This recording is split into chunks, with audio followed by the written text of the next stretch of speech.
Hi hello welcome back to mom and baby care tips. ఇవాళ video వచ్చేసి ఏంటంటే already winter season వచ్చేసింది.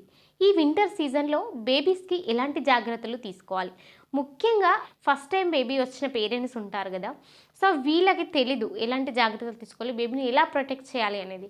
మనము ఈ వీడియోలో బేబీని ఎలా ప్రొటెక్ట్ చేయాలి ఏంటి, సో పిల్లలకి జలుబు దగ్గు రాకుండా ఉండాలంటే మనం ఏం చేయాలి మన వైపు నుంచి అనేది మనం ఈ వీడియోలో క్లియర్గా తెలుసుకుందాం.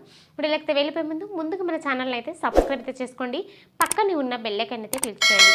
నేను పెట్టే ప్రతి వీడియో కూడా మీకు ముందుగా నోటిఫికేషన్ రూపంలో రావడం అయితే జరుగుతుంది. ఏదైనా సందేహాలు ఉంటే కింద కామెంట్ చేయండి, తప్పకుండా నేను మీకు రిప్లై ఇస్తాను. ఇక వీడియోలోకి అయితే వెళ్ళిపోతాం. సో ముఖ్యంగా మొదటిసారి పేరెంట్స్ అయిన వాళ్ళకి చాలా రకాల సందేహాలు వస్తూ ఉంటాయి. ఖచ్చితంగా ఈ వింటర్ సీజన్లో బేబీని చాలా ప్రొటెక్ట్ చేస్తూ ఉండాలి. ఎందుకంటే పిల్లలకి తొందరగా ఈ వ్యాధులు అనేవి తొందరగా రావడం జరుగుతుంది ఈ వింటర్ సీజన్లో. ఎందుకంటే నార్మల్గా పిల్లలకి పెద్దవాళ్ళకి ఇమ్యూనిటీ పవర్ అనేది తక్కువగా ఉంటుంది, అందులోనూ గర్భిణీ స్త్రీలకి కూడా.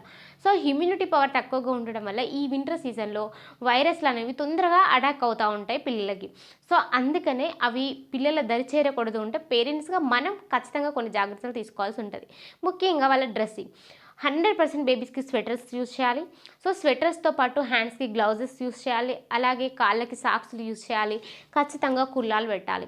సో కుల్లాలు కూడా చాలా రకాల డిజైన్స్ వస్తూ ఉన్నాయి. వీళ్ళకి సంబంధించిన ప్రతి ప్రోడక్ట్ కూడా మనకి ఆన్లైన్లో అవైలబుల్గా ఉన్నాయి, మీరు అందులో కూడా బుక్ చేసుకోవచ్చు అన్నమాట. ఖచ్చితంగా పిల్లలకి సాక్స్లు, స్వెటర్స్ ఇవన్నీ యూజ్ చేసి కొంచెం వామ్గా ఉంచాలి బేబీస్ని. ఎందుకంటే సో వాళ్ళకి ఇమ్యూనిటీ పవర్ అని తక్కువగా ఉంటుంది.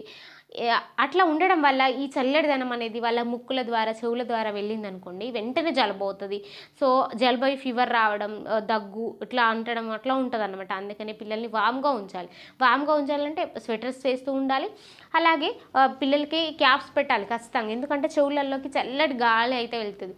అలాగే వీటితో పాటు ఏంటంటే మనం బయటికి వెళ్ళేటప్పుడు కూడా బేబీస్ని ప్రొటెక్ట్ చేస్తూ తీసుకెళ్ళాలన్నమాట. అంటే కొంచెం బండి మీద అట్లా వెళ్ళేటప్పుడు ఏదైనా హాస్పిటల్ పని మీద బయటికి వెళ్ళామనుకోండి, అప్పుడు బేబీస్కి అంటే వింటర్ సీజన్లో డే టైంలో కూడా కొంచెం చల్లటి గాలి అయితే వస్తూ ఉంటే చల్లటిదనం ఎక్కువగా ఉంటుంది కాబట్టి బయటికి వెళ్ళేటప్పుడు ఖచ్చితంగా సంబంధించిన స్కార్ఫ్స్ ఉంటాయి కదా, అవి వేయాలన్నమాట ఖచ్చితంగా బేబీస్కి. సో అట్లా వేసి తీసుకెళ్ళాలన్నమాట బయటికి. అంతేగాని సో ఏం కాదులే అనేసి అయితే ఉండదు. ఖచ్చితంగా డే టైం కూడా చల్లగా ఉంది అంటే అప్పుడు కూడా క్యాప్స్ పెట్టండి. ఇక స్నానానికి విషయానికి వస్తే బేబీస్కి ఈ వింటర్ సీజన్లో 1 వీక్లో 2 టైం పోసినా ఏం పర్వాలేదు. ఎందుకంటే ఎందుకంటే వాళ్ళ బాడీ అంతా చెమటగా అట్లా ఏమి ఉండదు, వాళ్ళు ఏం సీదర కూడా ఏం చేయరు. మరీ చిన్నపిల్లలు అయితే అట్లా చేయండి. కొంచెం పెద్ద పిల్లలు అయ్యారనుకోండి, ఎండ ఎక్కుతుంది కదా, అప్పుడు పోయండి స్నానం అయితే. సో ఇదొకటి. ఇంకా నెక్స్ట్ బేబీకి మిల్క్ పరంగా మాత్రం ఖచ్చితంగా మిల్క్ ఇస్తూనే ఉండాలి 2 అవర్స్కి ఒకసారి. ఎందుకంటే బేబీస్కి హైడ్రేట్గా ఉండాలి, ప్లస్ వాళ్ళకి పోషకాలు అనేవి పూర్తిగా అందాలి వింటర్ సీజన్లో. లేదా అంటే ఇమ్యూనిటీ పవర్ అనేది తక్కువగా అయిపోయింది అనుకోండి, వెంటనే జలుబు దగ్గు అవి అన్ని తొందరగా అటాక్ అవుతూ ఉంటాయి. సో అందుకని చాలా జాగ్రత్తగా ఉండాలి. అలాగే సో బేబీస్కి నిద్ర టైంలో కూడా ఖచ్చితంగా బేబీస్కి కొంచెం ఆ రూమ్ అనేది కూడా కొంచెం చల్లగా కాకుండా నార్మల్గా వెచ్చదనంగా ఉండేలా చూసుకోండి మీరు. ఎందుకంటే ఈ కిటికీలు అట్లా ఉన్నాయనుకోండి, ఖచ్చితంగా చల్లగా వచ్చేస్తుంది గాలి అనేది, ఆ లోపలికి చల్లగా వచ్చేస్తుంది. కాబట్టి అట్లా కిటికీలు ఏమైనా ఉంటే మూసేయండి. కొంచెం రూమ్ని ఫ్రెష్గా ప్లస్ వెచ్చగా ఉంచడానికి ట్రై చేయండి. అండ్ బేబీ బెడ్ని కొంచెం నీట్గా ఉంచండి.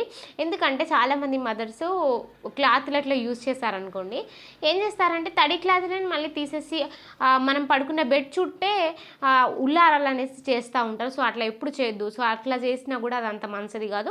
సో బేబీస్ని ఎంత వీలైతే అంత పొడిగా ఉంచడానికి ట్రై చేయండి. నైట్ టైం అయితే డైపర్స్ యూజ్ చేయండి, డే టైం క్లాత్లు అయినా కూడా మారుస్తూ ఉండండి. నార్మల్గా బేబీకి వార్మ్ స్లిప్పర్స్ ఉంటాయి, సో అవి యూజ్ చేయండి. అండ్ ఫుట్ రోమర్స్ ఉంటాయి, అవి కూడా యూజ్ చేయండి.